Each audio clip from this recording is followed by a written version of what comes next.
Owner produk Azhar 2014 dan ke atas, ada tak masalah? Gear jadi sentap. Lepas tu bila kita bawa, gear tu jadi macam double pressure. Save video ni dulu, dah tolong hilangkan button follow di tepi saya. Okey, kita nak cerita masalah simptom.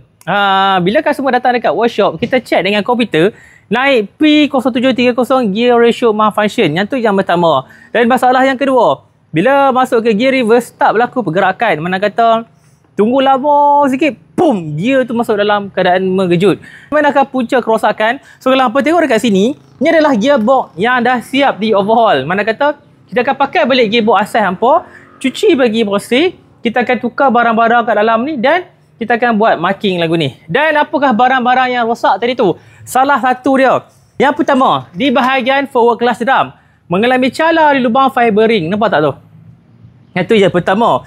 Yang kedua, berlaku pressure leak di dalam bahagian gearbox.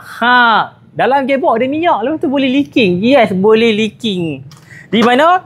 Di bahagian piston seal yang berada di dalam gearbox dah mengalami kehausan melampau ataupun dah koyak. So lagu ni kalau hampa letak treatment pun for a nothing lah. Hampa nak tengok macam mana berlaku ya leaking di dalam gearbox.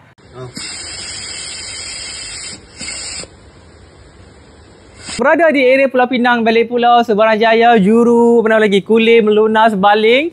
Nak cari tempat untuk overhaul gearbox dan paling penting waranti selama 1 tahun. Kita cover selama 1 tahun. Nak dapat di mana? Apa kena mai cari kami di AYD Auto Service Balik Pulau Pinang. Dan kalau video ni bermanfaat, tolong save video ni dan tolong repost video ni agar kita dapat sebarkan kebaikan ni kepada yang memerlukan. Terima kasih. Assalamualaikum layan.